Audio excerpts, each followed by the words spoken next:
స్వామి వివేకానంద జనవరి 12, 1863న జన్మించారు. నరేంద్రనాథ్ దత్త ప్రముఖ భారతీయ హిందూ సన్యాసి మరియు పాశ్చాత్య ప్రపంచానికి వేదాంత మరియు యోగా యొక్క భారతీయ తత్వాలను పరిచయం చేయడంలో కీలక వ్యక్తి. స్వామి వివేకానంద భారతదేశంలోని కోల్కతాలో ఒక కులీన బెంగాలీ కుటుంబంలో జన్మించారు. అతని తల్లిదండ్రులు విశ్వనాథ్ దత్త మరియు భువనేశ్వరి దేవి. చిన్నప్పటి నుండి అతను ఆధ్యాత్మికత మరియు లోతైన తాత్విక ఆలోచనల వైపు మొగ్గు చూపాడు. వివేకానందుడు 1881లో ఆధ్యాత్మిక సన్యాసి రామకృష్ణ పరమహంసను కలుసుకున్నప్పుడు వివేకానంద జీవితంలో ఒక ముఖ్యమైన మలుపు తిరిగింది.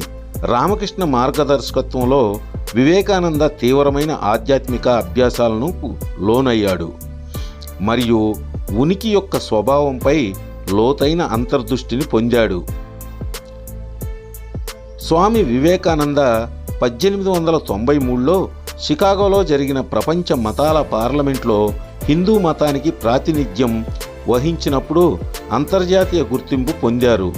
అమెరికా సోదరీమణులు మరియు సోదరులారా అనే అతని ప్రారంభ పదాలు ప్రేక్షకుల దృష్టిని ఆకర్షించాయి మరియు అతని ప్రసంగం సహనం, సార్వత్రిక ఆమోదం మరియు మత సామరస్యం యొక్క ప్రాముఖ్యత శాశ్వత ప్రభావాన్ని చూపాయి. మతాల పార్లమెంటు తర్వాత వివేకానంద భారతదేశానికి తిరిగి వచ్చారు మరియు 1897లో రామకృష్ణ మిషన్ను స్థాపించారు. ఈ మిషన్ విద్య, సామాజిక మరియు ఆరోగ్య సంరక్షణ కార్యకలాపాల ద్వారా మానవాళికి సేవ చేయటం, ఆధ్యాత్మిక బోధనలు ఆచరణాత్మక సేవతో కలపడం లక్ష్యంగా పెట్టుకుంది.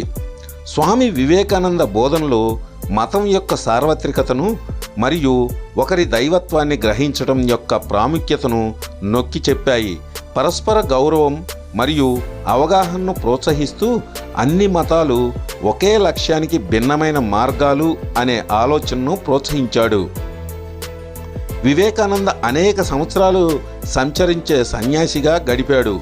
భారతదేశం అంతటా పర్యటించాడు మరియు దేశం యొక్క విభిన్న సాంస్కృతిక మరియు సామాజిక పరిస్థితుల గురించి ప్రత్యక్షంగా తెలుసుకున్నాడు.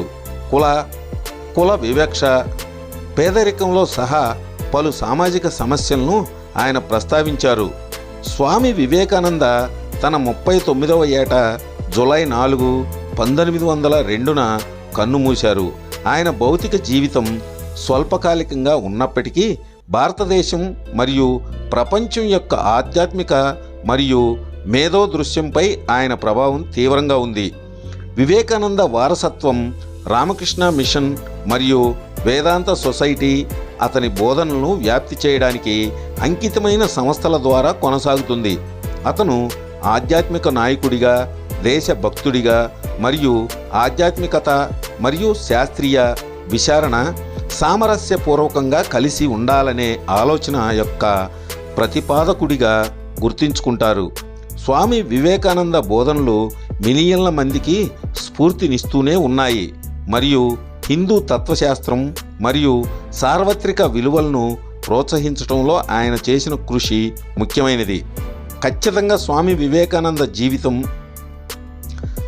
ఆధ్యాత్మిక ప్రయాణం రామకృష్ణ పరమహంసతో ఆయనకున్న అనుబంధం ద్వారా ప్రగాఢంగా ప్రభావితమైంది. మతాల సార్వత్రికత మరియు భగవంతుని ప్రత్యక్ష అనుభవం గురించి రామకృష్ణ బోధనలు వివేకానంద యొక్క తాత్విక దృక్పథంపై శాశ్వత ప్రభావాన్ని చూపాయి. వివేకానంద నిత్య జీవితంలో వేదాంతాన్ని ఆచరణాత్మకంగా అన్వయించుకోవాలని ఉద్ఘాటించారు. వ్యక్తులు తమ దైవిక స్వభావాన్ని గ్రహించి సమాజ శ్రేయస్సు కోసం నిస్వార్థంగా పనిచేయాలని ఆయన ప్రోత్సహించారు. అతని ఆచరణాత్మక వేదాంత భావన సామాజిక సేవ మరియు వ్యక్తిగత అభివృద్ధితో ఆధ్యాత్మికతను సమన్వయం చేయడమే. ప్రపంచ మతాల పార్లమెంట్లో వివేకానంద ప్రసంగం సర్వమత సామరస్యానికి అతని నిబద్ధతను ప్రదర్శించింది. మత సహనం, అంగీకారం, భిన్న విశ్వాసాల ప్రజల మధ్య అవగాహన అవసరం గురించి ఆయన అనర్గళంగా మాట్లాడారు. ఈ సందేశం ప్రపంచవ్యాప్తంగా ప్రతిధ్వనిస్తూనే ఉంది. స్వామి వివేకానంద విద్య యొక్క పరివర్తన శక్తిని గుర్తించారు. విద్య కేవలం అకాడమిక్ జ్ఞానంపై దృష్టి పెట్టడమే కాకుండా నైతిక విలువలను పెంపొందించడంతో పాటు లక్షణాన్ని పెంపొందించుకోవాలని ఆయన విశ్వసించారు. ఈ దృక్పథాన్ని నెరవేర్చడానికి రామకృష్ణ మిషన్ విద్యా సంస్థలను స్థాపించడంలో కీలక పాత్ర పోషించింది. వివేకానంద భారతదేశంలో సాంఘిక సంస్కరణకు గాత్రదానం చేసేవారు. కుల వివక్ష, అంటరానితనం, సమాజంలోని అట్టడుగు వర్గాల అభ్యున్నతి వంటి అంశాలను ఆయన ప్రస్తావించారు. అతని బోధనలు సామాజిక కార్యకర్తలు మరియు సంస్కర్తలను మానవతా ప్రయత్నాల్లో చురుకుగా పాల్గొనడానికి ప్రేరేపించాయి.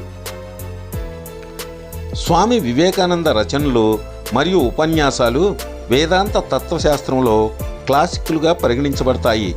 రాజయోగ, కర్మయోగ మరియు భక్తి యోగా వంటి అతని పుస్తకాలు ఆధ్యాత్మిక అభ్యాసాలు మరియు స్వీయ సాక్షాత్కారానికి సంబంధించిన ఆచరణాత్మక అంతర్దృష్టులను అందిస్తాయి.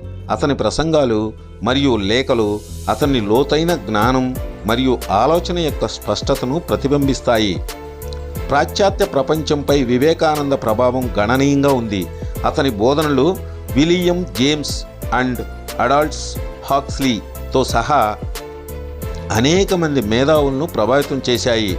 వివేకానంద ఆలోచనలను వ్యాప్తి చేయడానికి స్థాపింపబడిన వేదాంత సొసైటీ యునైటెడ్ స్టేట్స్ మరియు యూరోప్ అంతటా శాఖలను కలిగి ఉంది.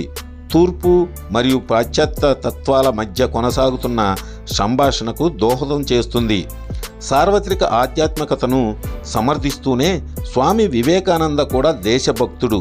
అతను దేశానికి నిస్వార్థ సేవ యొక్క ముఖ్య ప్రాముఖ్యతను నొక్కి చెప్పాడు మరియు ఆధ్యాత్మికంగా మేల్కొన్న సమాజం ప్రపంచానికి సానుకూలంగా దోహదపడుతుందని నమ్మాడు. భారతదేశ స్వాతంత్ర్య ఉద్యమానికి మేధోపరమైన పునాదిని రూపొందించడంలో అతని బోధనలు పాత్ర పోషించాయి. స్వామి వివేకానంద యొక్క బహుముఖ రచనలు ఆధ్యాత్మిక విద్య, సామాజిక సంస్కరణ మరియు సార్వత్రిక విలువల ప్రచారం అతని బోధనలు ఆధ్యాత్మిక జ్ఞానం మరియు ఆచరణాత్మక జీవనం యొక్క సామరస్య సమ్మేళనాన్ని కోరుకునే వ్యక్తులను ప్రేరేపిస్తూనే ఉన్నాయి. స్వామి వివేకానంద భారతదేశ సరిహద్దులను దాటి విస్తరించిన ప్రపంచ దృష్టిని కలిగి ఉన్నారు. విభిన్న సంస్కృతులు మరియు మతాలు సామరస్యపూర్వకంగా సహజీవనం చేయగల ప్రపంచాన్ని అతను ఊహించాడు.